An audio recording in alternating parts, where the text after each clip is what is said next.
All right, everybody, welcome to Unscripted One-on-One and I guess I wouldn't call it an emergency broadcast, but this is we got this together quick because my guest has a big announcement to make today. And so let me just turn it over. Why don't you introduce yourself and then we'll just go, man. Why don't you introduce yourself? Sounds good. Well, my name is Justin Brown and friend of the podcast, I think I'd be classified as. And so Sunday, January 31st, I'll be releasing my first published book, Stay the Course, 5 Transformational Principles of Leaders Who Last. And really excited to get it going. Yes, sir. Friend of show, for sure. Friend of show. So you were only the third 2-time guest on Unscripted. So nice. You can put that back there on the wall next to those other 2 plaques. Yeah. I'll get plaques made. But no, man, really excited. I'm so excited for you. I'm so proud of you. And I know it sounds kind of weird, but I really am. I was just talking to somebody today who I think you're going to partner with. And I don't want to steal that thunder, but somebody else that I think you're going to work with closely. We were just talking about how great the book is. It's so good. So let's just dive right in and talk about it. You just mentioned it. We'll mention it again, probably multiple times before we get off. January 31st. So Sunday launch. Is that right? Yeah. Sunday evening we'll be live, and then all of next week will be kind of launch week, and should be ready to roll. For those listening, what does that mean? Like, what does launch week mean? So, we're in the process right now of the book being promoted and getting out there. But most importantly, it will be available for purchase on Amazon Sunday evening. Awesome. And all right, so let's just jump right in because, I was thinking about this before we got on. The first time I met you, first time I walked in your office, let's say, I walk in, I look at your bookshelf, and I'm like, man, did you steal all my books? Because honestly, we read the same books. We study the same people. And again, referring back to the conversation I had earlier today with someone that you're going to work with closely, we said, when I was going to put a book out, somebody said, there's nothing new under the sun. And so I think, you've read some Christian books and after a while, I don't want to say they all start to sound the same, but they all start kind of sound the same. I mean, let's be honest, every now and then one comes across and it's radically different, like, purpose-driven life, just something that just blows your mind. But there's a lot of books that are really the same. And you're in the leadership space, and there's probably a lot of books that all sound the same. And I'm saying all this because people are probably like, is this a compliment? It really is. I want anyone listening to hear this. This is not the same leadership book. Justin has poured his heart and time and writing into this book. I'm not just saying that because we're trying to promote it. I picked it up, I started reading it, and I text you right away from the forward by Coach Veal, who you and I hold in a very high regard, into the first chapter. And it's just different, man. You've done a fantastic job. So before I go into, I've made some highlights. I want to read a couple of quotes just so people start to get a feel for it.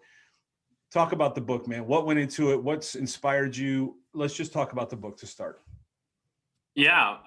Well, definitely appreciate your insight for sure. And I think, as I've been reflecting, as we've been approaching kind of launch day and things like that, I really believe that the process for me started, with this book, even as far back as 2013, when I made a transition from college athlete into college coach. I immediately started just studying the lives of leaders, and that process kind of ramped up in 2016, 2017. It was kind of cool. I found an old journal.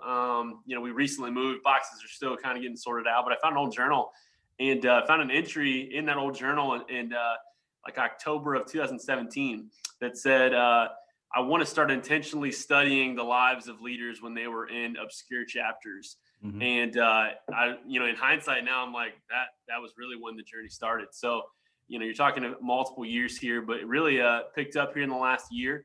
And really, I wanted to, kind of like Wizard of Oz. If you've seen the Wizard of Oz, there's a scene, towards the end where what the characters think the wizard is not who he is. Toto pulls the curtain back, and all of a sudden you see, a guy behind a curtain, and he's orchestrating the whole, crazy scene. And so I really feel like that's kind of what the book is. And I don't think these leaders are hiding anything, or they're doing, anything, to cover up. I think it's more, we generally carry, this is my theory, we generally carry some assumptions that I think are false about the lives of leaders, about people who are in successful positions. We tend to believe that they, through sheer luck or fortune or fate or, divine intervention, that they somehow are in a position that they're in because of something random that we don't have. And so, throughout the book, it's really pulling it back and saying, these stories of these leaders, and we can kind of get into some of the specifics of them. But the theme is mainly your story looks a lot like, and my story looks a lot like, and anyone who's listening to this, the stories we're living look very similar to the people that we are putting on these kind of pedestals. And it often goes right through some discouragement, some setbacks, some delays, some frustration, some change, some, transitions and things that can be indicators that maybe we're on the wrong path. And I'm kind of inserting and hopefully ushering a new way of looking at it. Those are the exact, mile markers for progress and transformation that everyone else that we admire went through, and we need to go through them too. So it's awesome. And you, it's the irony in this entire situation that most people wouldn't even understand, that you and I are, the fact that we're sitting on a project that is a vision and a passion and something that I feel like I didn't even know was going to take off like it has. And I'm certainly not bragging by any means, and I don't even know where it's going to go, but I'm running with it, and I'm staying the course right now. But I didn't set, as you said, I didn't set out to be Joe Rogan with however many millions or billions of followers he has. And I'm sure Joe Rogan didn't start off with that many people, and maybe he did, but there was a lot of things that, like being an actor in a movie and a comedian and all the other stuff that guy does.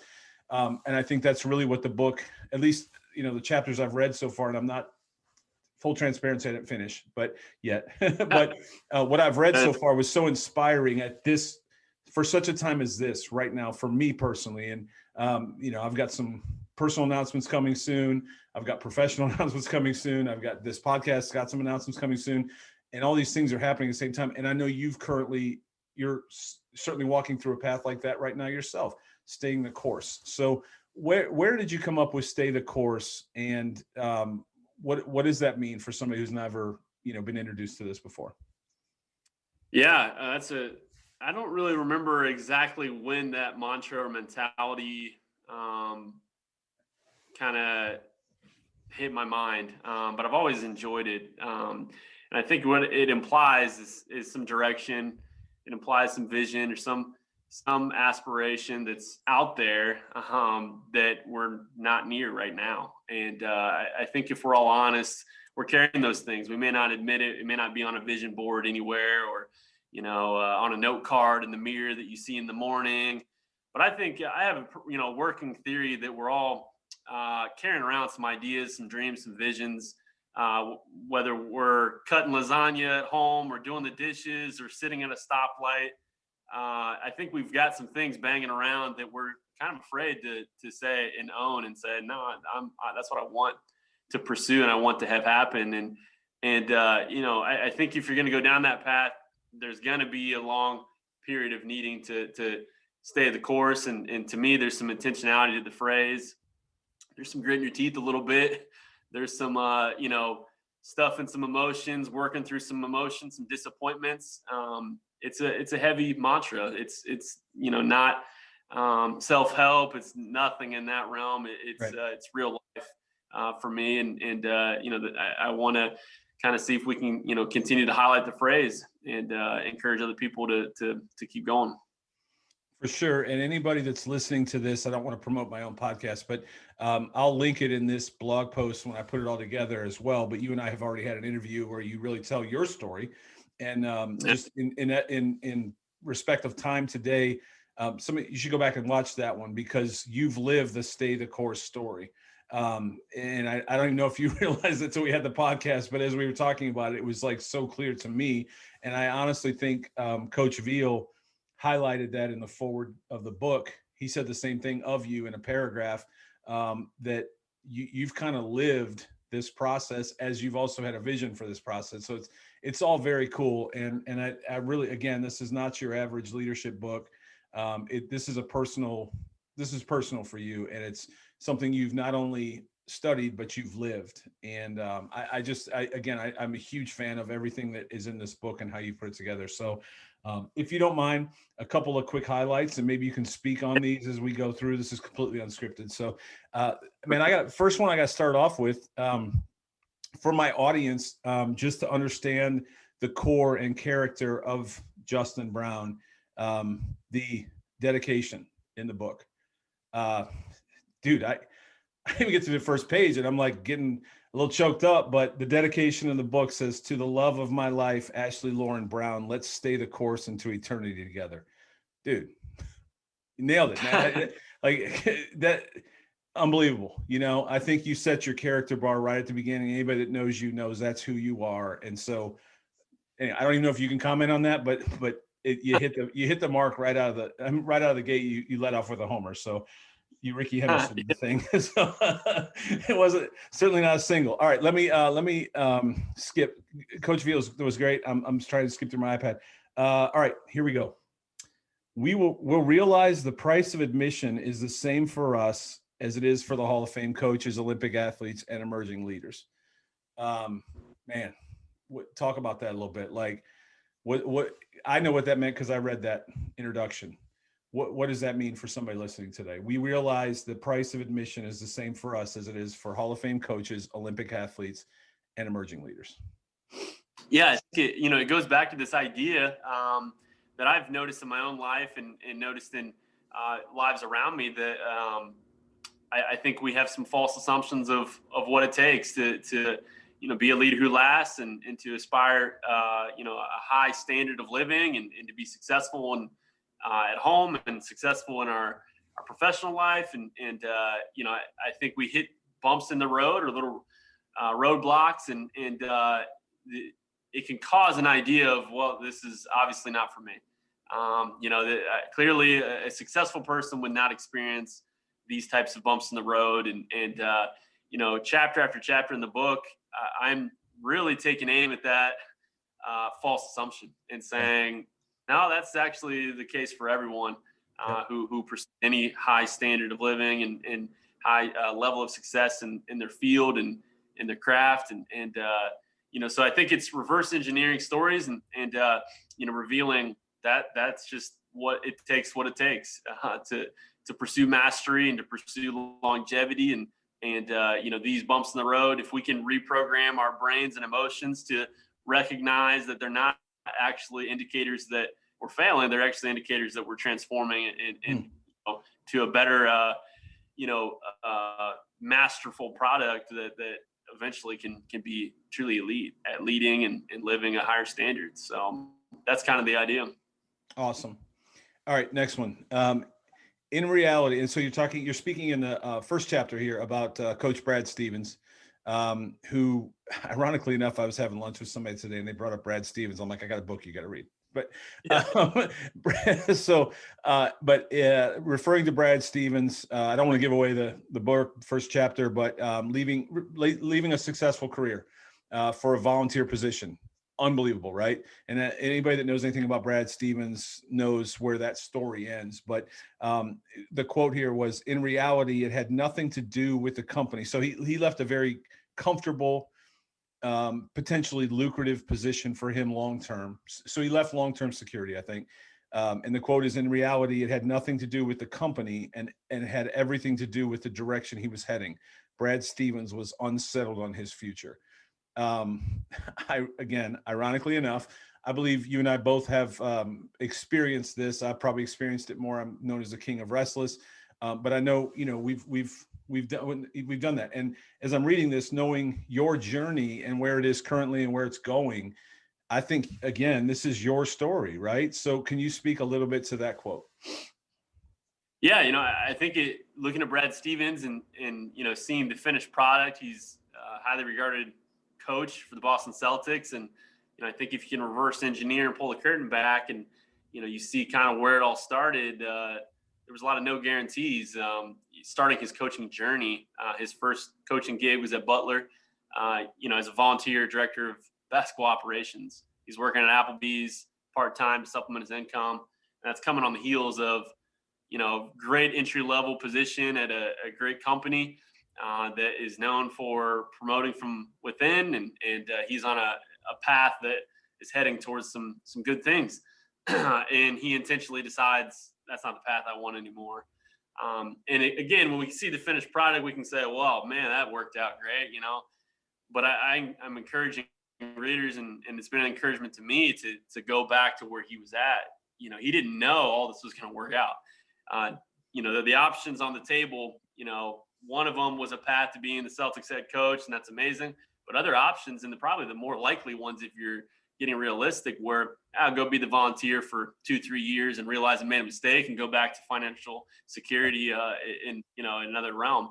Yep. And so again, I think it's we kind of get these hindsight bias or hindsight false assumptions and assume Brad Stevens with the Celtics must have been highly touted from the start, must have just bounced from great gig to great gig, and clearly knew the path was going to work out, and we compare that with what's going on in our own lives, and it doesn't match up. And I think it's I think we have to honor the whole story and recognize the whole story that he started as a volunteer and didn't know how it was going to work, but there's something powerful in saying, I'm not real sure if this is all going to pan out. I can live with the result either way.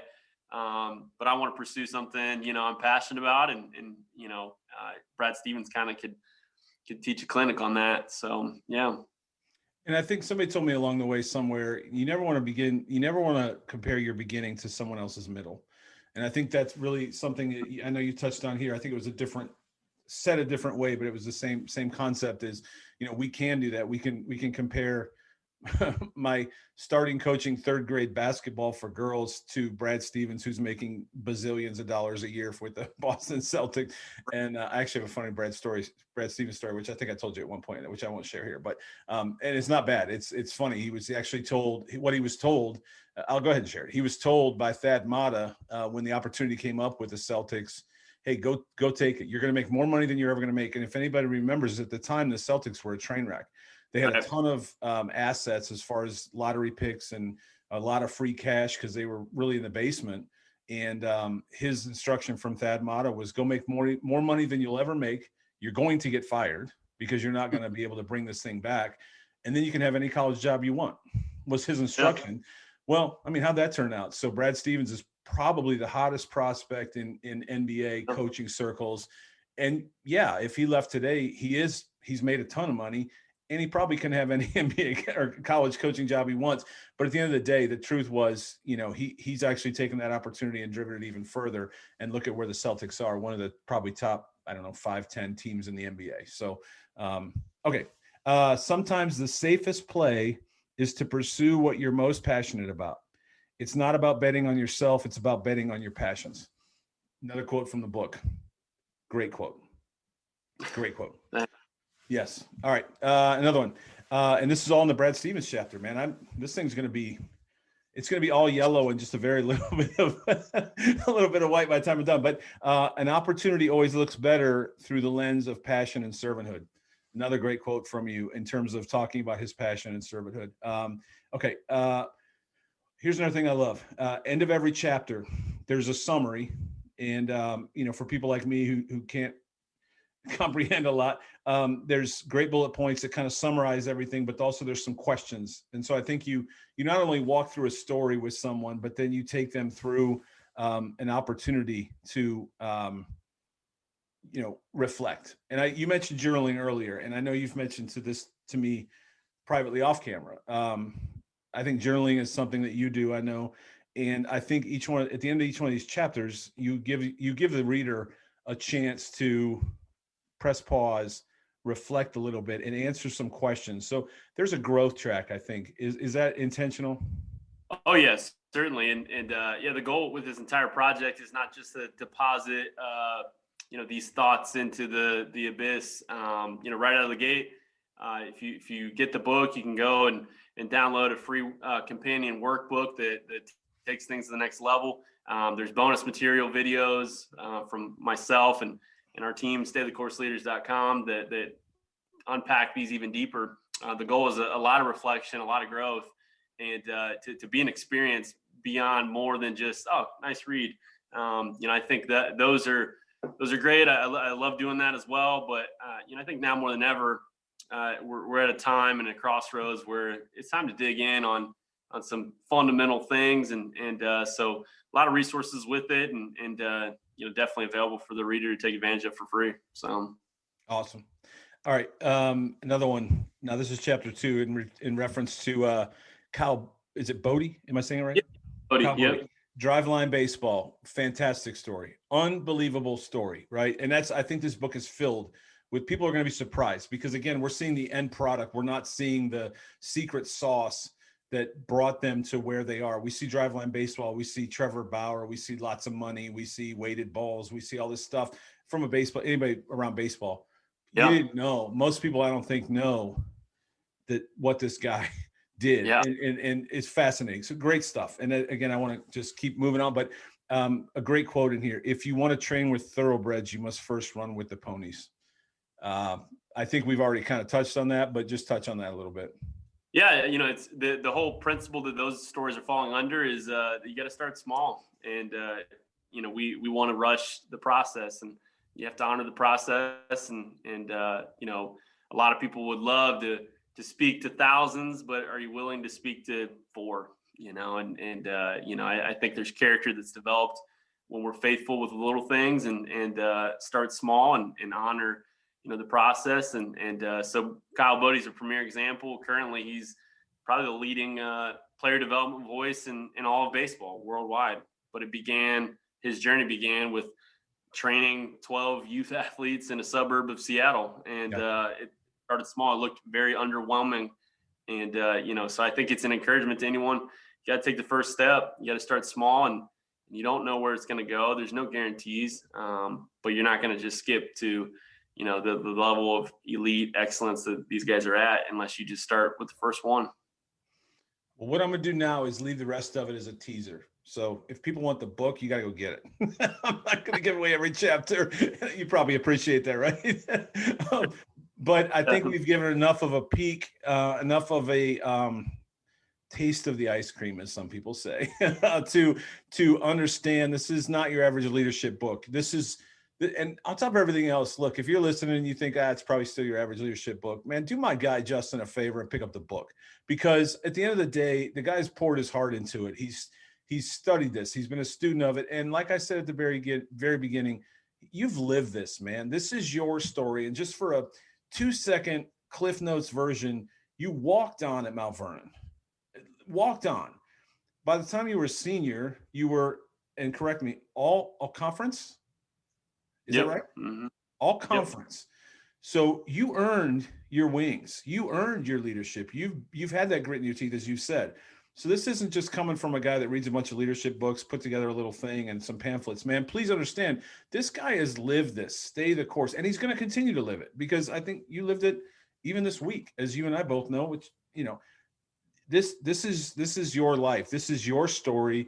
But it's a gathering of a lot of other stories that also flow into the story you're living. And so go get the dang book, people, if you're listening to this. I don't know how else to say it. I can say it's on my podcast. So, all right, if I want to do that, help me out. What are the ways? You already mentioned the workbook, but let's go through the whole ecosystem that is Stay the Course. Tell me all about it. A couple of things I would say, right out of the gate, we believe it would help you. At the end of the day, I'm not looking to make a lot of money on these. The royalties are not really going to change anything from our lifestyle standpoint. We're pouring into this project because we want to, invest in leaders and help leaders create longevity. So a couple ways you can do that. Number one, go to staythecourseleaders.com. Sign up for our STC Tuesday newsletter. That's a scripture, a thought, and a call to action. We hit you every Tuesday morning with that, and to just get your mind thinking in these types of ways and pushing for growth. Beyond that, here coming in a month or so, we'll have a membership platform that will be through staythecourseleaders.com, and you can join a lot of emerging leaders for online curriculum, courses, master classes, information that's going to challenge you, content that will help you grow into being a transformational leader, and again, the things that you dream about at stoplights, we want to put fuel behind that and help you continue to pursue that. The book will go live on Sunday. You can get it either staythecourseleaders.com or on Amazon. Search for Stay the Course, and got a lot of good things on the way. And first step, I would say, is get signed up for that free newsletter, STC Tuesdays, and join we've got hundreds of leaders that are involved in this, and athletics and ministry and business and medical professionals and educators. And there's definitely a community growing that we would love to have people join, and join if you're ready to move into the next phase and live a higher standard. Awesome. All right. So here's what I'm going to do. I'm going to put this together. I'm going to put some links below this video and then the audio, and then you're going to see links. I want everybody listening to this, if you're on the site, to first of all, click on the newsletter, because that's phase one. Step one, let's get the newsletter. It's free. He doesn't spam you. He already told you he's going to hit you up once a week, which is on Tuesday morning. And I believe it's around 8 a.m. ish. 6 a.m. So they're early, right? It'll meet you when you wake up for sure. So it's all relative in my house, but all right. 6 a.m. Tuesday morning, boom, great newsletter, a scripture, a thought, something to kind of get your, day after Monday going, right? So let's all, everybody commit to click on that, get on the newsletter. Second thing, could I pre-order the book? If somebody's hearing this, today is Friday. If they're hearing this now, can they pre-order the book, or do I have to wait till Sunday? Gotta wait till Sunday, unfortunately. We had a launch team that's been helping with this. 60 or so, readers, they're getting early access, but Sunday you'll be good to go and get ready to roll. Okay. So enter the thing for the newsletter, get on there on Sunday, get your book. Price. Do you mind telling the price of the book? Yeah. So it's going to be very affordable. We're looking at $8.99 for ebook, and then $12.99 for the paperback. And like I said, the second you open it up, you're invited to some free resources on top of that. This isn't just a book to read and say, oh, nice, these are cute thoughts. We really want to push for growth. And so download the free companion workbook, and then jump into the free bonus material videos and make it a process. We're encouraging people to commit to it, whether that's a couple of days a week or a few week-long period. It's really an experience you can engage with more so than a book to read and move into, other parts of your life. So we want to kind of usher in intentionality, and center around an idea of living a higher standard. So, yeah. Awesome. So, all right. So that's your walking order. So anybody listening to this can hear my voice. Sign up for the newsletter on Sunday, 31st. So depending on when you hear this, somebody may hear this in March. So if you heard it in March, go to Amazon and get the book. If you're hearing it today, wait till Sunday, go ahead and order the book, support what JB's doing, because it's awesome. And then there's a lot more resources coming, and those will all be through the newsletter. And again, I really believe in what you're doing, man. I love watching this take off for you. I think the other day we were just talking about the Wright brothers. So I kind of feel like I'm standing, again, it's up for debate whether it was in Ohio or North Carolina, but somewhere I'm standing on the banks in the grass, and I'm watching the Wright brothers take off. It just says "Stay the Course" on the side. So, man, I believe in everything you're doing. I appreciate you. You're a great man of character, and I hope everybody hears that. This is a really good opportunity for you and for them. The other thing I was thinking of too is it's the 31st. So by January 31st, we've all probably made our resolutions and blown them by now. Let's start over, man. January 31st is a good chance to reboot. Let's start February 1. Let's dive into some leadership stuff and, stay the course on that. You haven't lost a year yet. We're only one in. I'm preaching to the choir because I'm speaking to myself, but we haven't lost it yet, right? We still got, I'm not good at math. Is it 11 months left to go? We still got 11 months in 2021. Let's get this thing, and let's do this. So, all right. Last thing, links. Give me the links again, one more time. StayTheCourseLeaders.com. And that'll take you to everything. So, there it is. You can click around on there. It's pretty simple. Gives you an idea of what we got coming, and then you can get it to Amazon and get it from there. Are you on any socials that people should follow? Yes, I'm on Instagram and Twitter and LinkedIn. You can follow me on Twitter at Coach Brown STC, and then Instagram is just Coach Brown STC, and then LinkedIn is just my name. Nothing cool beyond it. So Justin Brown, and hit me up on there and let me know how I can help and serve what you're doing and help your team. All right. Well, I hope anybody listening to this rallies behind it, whether it's now or in March or July or whenever this hits somebody's iPhone. Man, I appreciate what you're doing. I'm proud of you, man. I really am. I'm reading this thing thinking I'm so proud of this, proud of what you're doing. I love the passion, and I'm excited to watch it grow. And I'm looking forward to watching this thing really take off for you. So thank you for taking your time today, because I'm looking forward to it, man. Thanks, AC. Thanks for having me, man. Definitely. Absolutely.